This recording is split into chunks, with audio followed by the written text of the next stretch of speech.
Silent Hill 2 was supposed to be one of those iconic and groundbreaking games that I never play because it controls like feces. I can put up with a 23-year-old game, no problem, but tank controls are a product of the evil of mankind. That was until Bloober Team were handed the reins to remake the game and apparently knocked it out of the park. So I was very excited to play and review this game, but also see if the overall plot and characters hold up in a modern space, given how fundamental this game is to the horror genre. But not only that, I've heard people say this remake is the scariest game ever made, and I am a coward. So there were 3 ways my playthrough could have gone. It could have been so bad I couldn't finish it, I could have muscled my way through the scares, or been hospitalized for a heart attack. Let's see which is the case in the spoiler review of the Silent Hill 2 remake. And that's where I want to start. This is probably the scariest game I've ever played. It is terrifying, even from the start, shown in the title screen urinals that are used to foreshadow me pissing myself. The use of radio static really puts you on edge, creating suspense of enemies you can't yet see because of either the thick fog, or the fact that there is not a single fucking light source in this town. And the suspense is, at the beginning at least, very well paid off, with some of the grossest and most horrifying enemies I've ever seen. Zombies can only get so scary as they're pretty basic concepts, and in video games, their horror is typically based on realism, which can only go so far.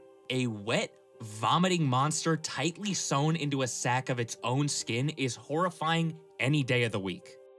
Well, at least until you get desensitized to it. But things like that and double-sided Legoids are part of what makes the horror of Silent Hill unique. The whole town is so run down and repulsive in a way that's more frightening in its implications than its face value, similar to the first 2 acts of Barbarian. And hearing the distant scrape of a sword being dragged against the floor is only accentuated after seeing the monster that carries it.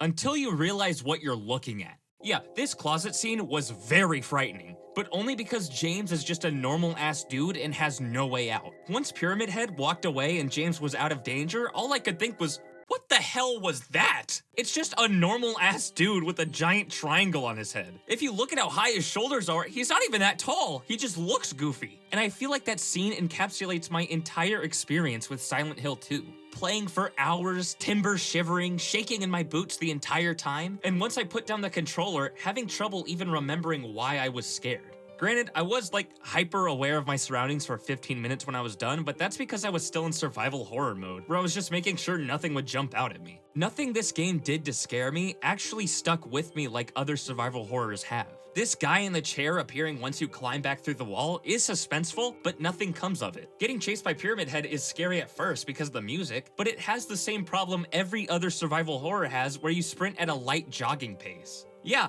I hated this, but because it's vile. Watch this.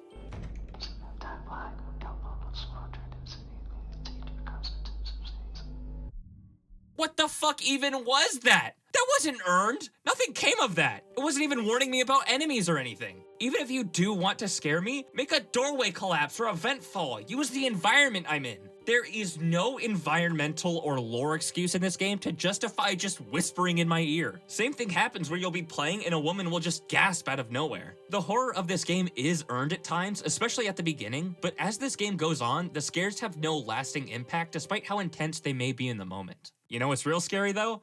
How great this game looks sometimes. Like in the very first cutscene, I was blown away by the level of detail, like the impression of James' wedding ring on his finger. And then I started moving. I've always preferred quality over performance. I'd rather take a great looking game with a standard frame rate than a last gen looking game running at 60. Most of the time, I can really only tell the difference in frame rates when I actively switch from 30 to 60 in the settings. But I could not play this game in quality mode. Maybe I've finally become a frame rate snob, but the choppy movement and motion blur made my stomach turn as I played it, and I seriously think it's lower than most. Most quality modes stay at around 30 FPS, while this feels like 4, and performance feels like 30. There's also this problem most of the time when you enter a doorway or climb through a window where the camera doesn't know if it should hug the inside wall or slip through the frame to the outside, and rapidly flips between in a migraine-inducing way. There's some lighting glitches with neon signs, some bad ghosting, the audio mixing can be off, there are some rough animations, and to get nitpicky, they don't really have an animation for him opening a door. He just throws up his hand like he's gonna push it open, but just runs into it. That one's less of a serious flaw, but it's just weird how I thought we left that behind a long time ago, but it's still there there in the remake of Silent Hill 2, a game that looks so real. Look at how beautiful the lighting is in the Otherworld Hotel. It looks crazy real. There's water erosion on these bricks. Why does this game look so advanced and so realistic, even in the most disgusting and unrealistic of designs? Yet James can't open a door properly, and they had to do fog fade-ins for cutscenes to switch to the higher fidelity models. And while we're on to things this game does great in the worst way, this game is a masterclass in teaching you why music is so important in video games. It is one of the best video game soundtracks I have ever heard, used in one of the worst ways I have ever seen. It's used especially well in gameplay to build suspense and get you scared, but it can be a total mood killer in cutscenes. This game is built on psychological horror, focusing on the mental issues of not only the protagonist, but the side characters as well, Angela especially. Most of the psychological stuff is based on what the characters are going through, shown mostly in cutscenes, meaning you absolutely cannot fumble these cutscenes. It just doesn't fit most of the time, and it's just a total mood killer like these cutscenes. You're not. Do I look like your girlfriend? No, my late wife. This place, this whole thing, it's like a nightmare. I just wanted to get away from it, even for a second. I'm sorry. No, it's fine. Sorry, I didn't mean to. I guess this place is getting to me, too. It's just too upbeat to feel genuine and severs any emotional connection you have, taking you out of the immersion. Some of the psychological and character moments are anchored into the gameplay though, with little heartbreaking details like when you realize your safe space from Angela's dad in the boss fight was actually hers. And it's those little details of horror that make the gameplay my favorite part of this game. It has a good enough foundation for combat, like how it's got a weird boxing match type rhythm to it in hand-to-hand combat. It's basically a better version of the Callisto Protocol or a worse horror version of Punch-Out. But what makes it unique is the suspense that's built in between combat encounters. Not hearing any static and trying to decide if that's a leg monster or pipes in the wall. And if it scurries off and hides again after fighting it, following the footprints it left behind. James stomps on downed enemies to let you know when they're finally dead. The level design always lets you know where to go by leading you with street signs or lights in the darkness. Monsters will hide and jump out from under cars, something I don't think I've ever seen an enemy do in a game before, even in The Last of Us 2. These subtle new things are what sets this game apart from other survival horrors that have dime a dozen gameplay. It's the reason why the red border around the screen is so intrusive.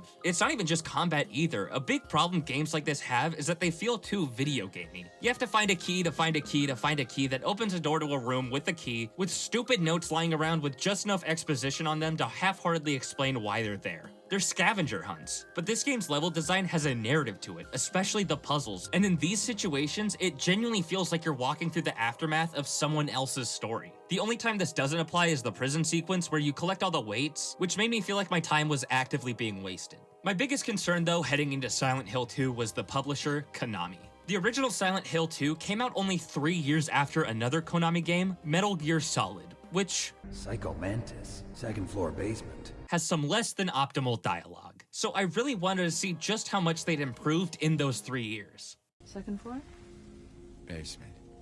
Alright, not at all. Listen, the dialogue is absolutely not bad. It's not at all a standout when compared to other games, there's nothing anyone says that impacts you in a particularly eloquent way, and there's no badass lines that stick out of my brain. But there are some lines that hit hard because of who's saying them. Seeing the psychological torment of these characters paired with great performances from the actors elevate the cutscenes past their average dialogue. Luke Roberts did a great job portraying James as just a normal-ass dude. He's not an action hero, he doesn't have a magical typewriter, he's just a guy trying to somehow make it through this town to his wife. Each character does come with a trade-off though, like how, yes, James is interesting in how unremarkable he is, but that comes at the cost of him being walking drywall. It is painfully obvious that there is more to Maria than meets the eye. They had no intent on subtlety when writing her, but that does make you very interested in what's going on with her. Laura is a cute kid and really wins you over with the piano scene, but for 80% of the game, she is a complete shithead.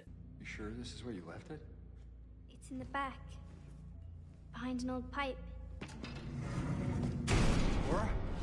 See a fart face! Laura! I want every gun we have to fire on that man.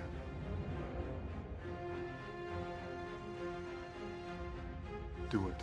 I really felt for Eddie the whole game. He's a really sympathetic character, until they reveal he's an actual fucking psychopath before his boss fight in a cutscene that isn't nearly as intense as it should be. Angela had the exact opposite problem. For the majority of the game, I did sympathize with her, but not as much as the game wanted me to. The portrayal of her depression felt half-hearted and like a Hollywood cliche. Yes, sometimes that is what real depression looks like for some people, but it didn't feel genuine, especially in the cutscene with the big mirror wall. But as her development went on, the writing felt more and more thoughtful, with the most heartbreaking moment of the game happening right after her dad's boss fight, later followed by her asking for the knife back in a moment where both her and James are at an all-time low. I do think that every character in this game is written well, but where one character has highs, the other has lows. And it's just a shame I can't even point to one character that's solid across the board. But now we're on to what might be the most influential part of Silent Hill 2, the story. I will admit that I did know the twist of this 21-year-old story, but that was all I knew, and given how much I enjoyed the story of the short message, I was excited to play this game regardless. So did I like Silent Hill 2's story?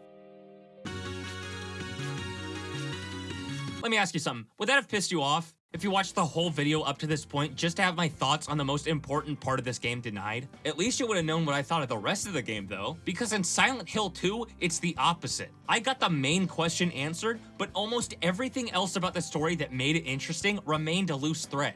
Yeah, we got the revelation that James killed Mary. But maybe I already knew that twist because it is the only thing that actually gets revealed. They could have made the save points something small, like typewriters or thermoses, but instead they're giant red squares you can't miss. And maybe that's the point. Maybe they're red squares just so you never miss out on an opportunity to save. Except they're not. Jealousy. James? Is everything all right?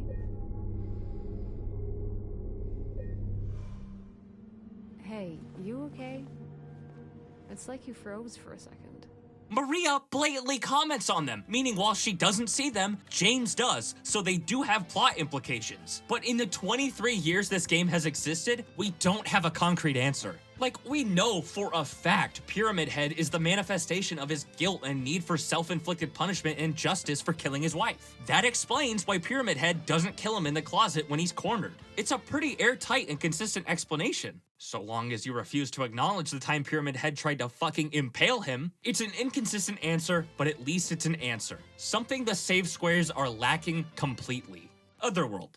What is it? Why does James enter it and it's like a whole big deal and he's got to solve 45 different puzzle combinations, but then when he leaves, he's in the other world in one cutscene and then suddenly back in Silent Hill in the next cutscene? Why can we see Angela's monsters at times but not others? And what's really annoying is I feel like these unanswered questions are sort of meaningless. With how they present the story and with the information it provides, I don't think they had any intention on answering those questions. It's like how the MCU is inconsistent with time travel, but the science isn't real and is so complicated that no one cares. Things don't happen to follow that universe's rules, only to make the plot happen, and that's fine. The problem is, Silent Hill 2 is so interesting in even its most minute details that I want to know what's going on, and want to know the details of things that are ultimately inconsistent and just there to move the plot. This game is so interesting, and has so many puzzle pieces that you thought would fit together, but end up being meaningless. There's clearly something going on with Maria, and Laura has a weird connection to Mary that goes unexplained for a long time, which made me think,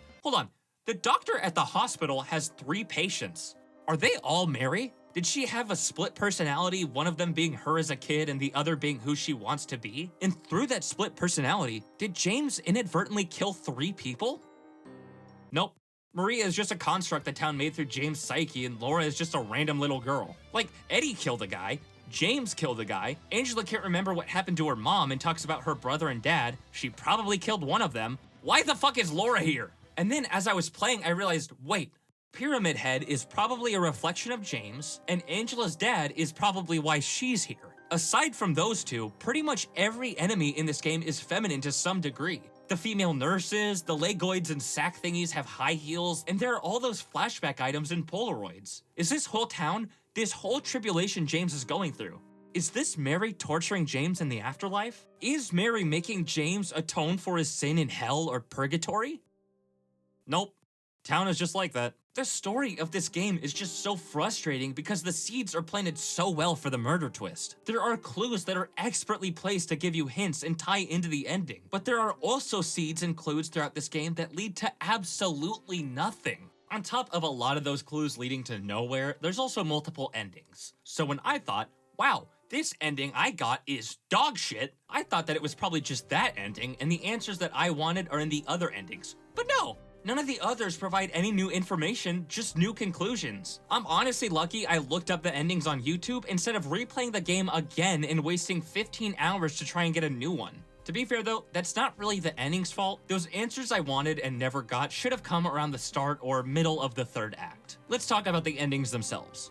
Bullshit, goated, less goated, but in the GOAT conversation, bullshit, conclusive, and the best and what I consider to be canon. This whole game, there are little hints and reflections of James and Mary's story throughout the town, most notably in the folktale of the Candle Lady. It is very on the nose and almost grating how similar the story is to James fighting through this town to get to his wife. But in this ending, James himself was the one who cast his love out to that island, and in a cruel twist of fate, James drowns too, but it's over the guilt of his actions. Not only is this twist tragic and ironic, but it still falls in line like a prophecy without being a complete replication. Like crossing that sea is a representation of dying, and Mary is waiting for her second half in the afterlife, waiting for him to meet her. The biggest point of contention though is whether or not he'll ever show up on that shore. In this ending, he for sure is dead, but they might not ever be in the same place, as he did kill her, but it wasn't just a hate-fueled murder. At least some part of him, if not all of him, just wanted her suffering to stop. And while his last act in this ending is a bad one that I could never recommend or suggest to anyone, in this fictional story, it is narratively satisfying to see this repentant character either get his comeuppance or finally meet his love again, depending on how you view James Sunderland as a character.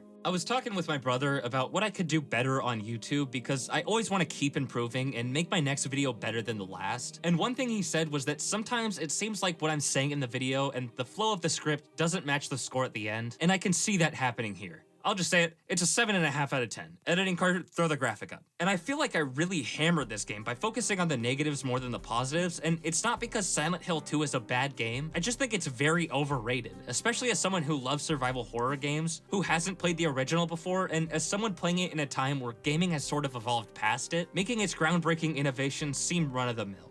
Does it hold up?